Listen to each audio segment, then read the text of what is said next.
ትንቢተ ኢሳይያስ ምዕራፍ 9 ነገር ግን ተጨንቃ ለነበረች ጨለማ አይሆንም። በመጀመሪያው ዘመን የዛብሎንና የንፍታሌምን ምድር አቃለለ። በኋለኛው ዘመን ግን በዮርዳኖስ ማዶ በባሕር መንገድ ያለውን የአሕዛብን ገሊላ ያከብራል። በጨለማ የሄደ ሕዝብ ብርሃን አየ፣ በሞት ጥላ አገርም ለኖሩ ብርሃን ወጣላቸው። ሕዝብን አብዝተሃል፣ ደስታንም ጨምረህላቸዋል። በመከር ደስ እንደሚላቸው ሰዎችም ምርኮን ሲካፈሉ ደስ እንደሚላቸው በፊትህ ደስ ይላቸዋል። በምድያም ጊዜ እንደሆነ የሸክሙን ቀንበር የጫንቃውንም በትር የአስጨናቂውንም ዘንግ ሰብረሃል። የሚረግጡ የሰልፈኞች ጫማ ሁሉ በደምም የተለወሰ ልብስ ለቃጠሎ ይሆናል፣ እንደ እሳት መቃጠያም ሆኖ ይቃጠላል። ሕፃን ተወልዶልናልና ወንድ ልጅም ተሰጥቶናልና አለቅነትም በጫንቃው ላይ ይሆናል። ስሙም ድንቅ መካር፣ ኃያል አምላክ፣ የዘላለም አባት፣ የሰላም አለቃ ተብሎ ይጠራል። ከዛሬ ጀምሮ እስከ ዘላለም ድረስ በፍርድና በጽድቅ ያጸናውና ይደግፈው ዘንድ በዳዊት ዙፋንና በመንግሥቱ ላይ አለቅነቱ ይበዛል፣ ለሰላሙም ፍጻሜ የለውም። የእግዚአብሔር ቅንዓት ይህን ያደርጋል። ጌታ በያዕቆብ ላይ ቃልን ሰደደ፣ በእስራኤልም ላይ ወደቀ። በትዕቢትና በልብ ኵራት ጡብ ወድቆአል።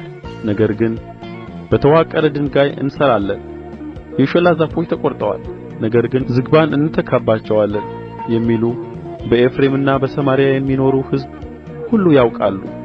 ስለዚህ እግዚአብሔር በጽዮን ተራራ ላይ ተቋቋሚ ያስነሣበታል። ጠላቶቹንም ሶርያውያንንም ከምሥራቅ ፍልስጥኤማውያንንም ከምዕራብ ያንቀሳቅስበታል።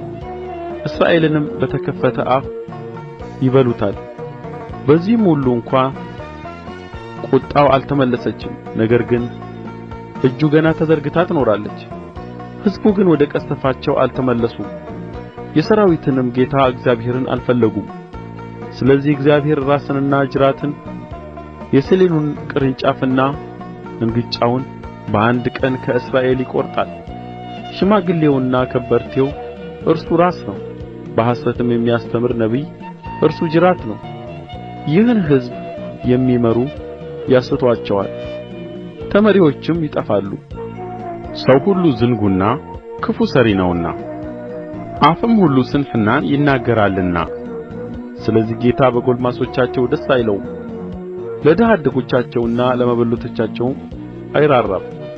በዚህም ሁሉ እንኳ ቍጣው አልተመለሰችም፣ ነገር ግን እጁ ገና ተዘርግታ ትኖራለች።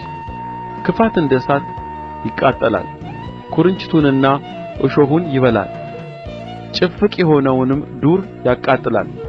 ጢሱም ተትጐልጕሎ እንደ አመድ ይወጣል። በሠራዊት ጌታ በእግዚአብሔር ቍጣ ምድር ተቃጥላለች። ሕዝቡም እሳት እንደሚበላው እንጨት ሆኖአል። ሰውም ለወንድሙ አይራራም። ሰው በቀኙ በኩል ይነቅላል ይራብማል፣ በግራም በኩል ይበላል አይጠግብምም። እያንዳንዱም የክንዱን ሥጋ ይበላል። ምናሴ ኤፍሬምን፣ ኤፍሬምም ምናሴን ይበላል።